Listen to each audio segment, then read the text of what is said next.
मुजफ्फरनगर की पावन तीर्थ नगरी शुक्रताल के गंगा घाट स्थित कारगिल वीर बलिदानी स्मारक पर नेताजी सुभाष चंद्र द्वारा गठित पहली सरकार की 81वीं वर्षगांठ के उपलक्ष्य में राष्ट्रीय सैनिक संस्थान इकाई द्वारा आयोजित सैनिक संत व किसान सम्मेलन में रहकर देश के लिए अपना सर्वस्व न्योछावर करने वाले अमर शहीदों व स्वतंत्रता सेनानियों को किया नमन। इस दौरान पूर्व सैनिकों द्वारा स्थानीय कुछ जरूरी समस्याओं से मंत्री जी को अवगत कराया, जिस पर मंत्री कपिल देव व मंत्री अनिल कुमार ने हर संभव कार्य कराने की बात कही। इस अवसर पर माननीय कैबिनेट मंत्री अनिल कुमार, जिला पंचायत अध्यक्ष डॉक्टर वीरपाल निरवाल, पूर्व मंत्री धर्मवीर बालियान, समाज सेवी श्री देवराज पवार, राजन छब्बर, सूबेदार अशोक कुमार, हवलदार हरपाल, नायब सूबेदार ब्रजवीर, हवलदार ईश्वर सिंह, गौरव सेनानी, हरीश प्रकाश, सूबेदार निरंजन सिंह, विजय कुमार, कर्नल तेजेंद्र पाल त्यागी, किरण पाल पवार, हवलदार चंद्रपाल, परमेंद्र राठी, अशोक कुमार, कैप्टन केपी सिंह आदि गणमान्य मौजूद रहे। आकर आपने इस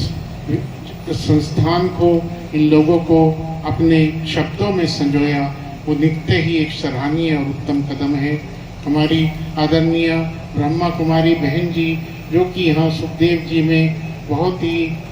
अपना कार्य लोगों को संस्कार भरने के लिए कर रही हैं, उनके साथ जो भाई भी हैं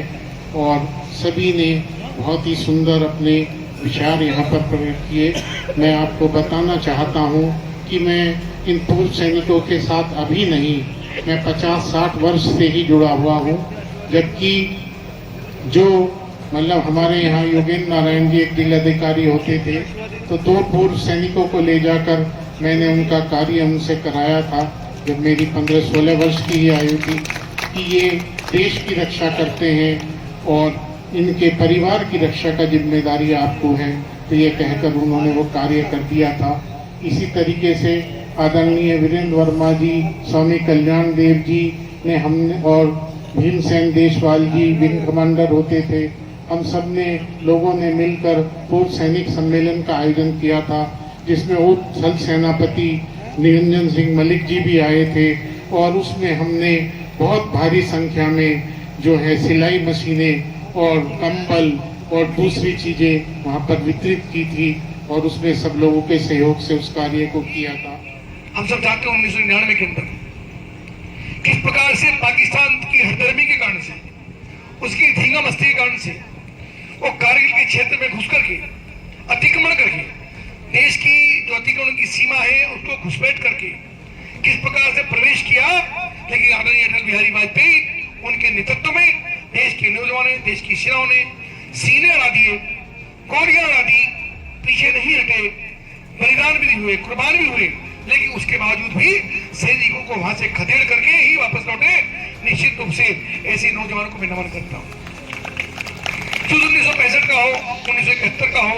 आजादी से पूर्व का हो, आजाद हिंद फौज सुभाष चंद्र बोस की भी आज 81वीं वर्षगांठ है। मौजी जी ने बताया कि किस प्रकार से आजाद हिंद फौज की गठन करके एक प्रेरणा सरकार खड़ी करने का काम किया।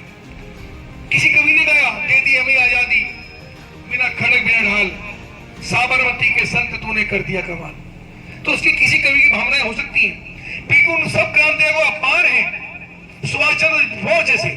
लाखों नौजवान जो अड़े रहे, डटे रहे, कुर्बानियां देते रहे, गोलियां खाते रहे, गोली खाने को तैयार रहे और देश की आजादी के लिए सर्वस्व न्योछावर करते रहे, ऐसे उन सब लोगों का गीत के अंदर मान है कि बिना खड़क बिना ढाल की आजादी नहीं मिली। सुभाष चंद्र बोस जैसे लाखों नौजवान, बाबूजी के पिताजी, उनके पिताजी, उनके पिताजी, ऐसे जैसे कितने लोग इन देश के लिए शहीद हो गए। ऐसे सब शहीदों को हम नमन भी करते हैं और जो बचे रहे, जैसा अभी सहरावत जी ने कहा कि मेरे बाबा जी, मेरे पिताजी अभी भी तैयार हैं, जरूरत पड़ेगी तो आज भी 10-20 को मार करके और हम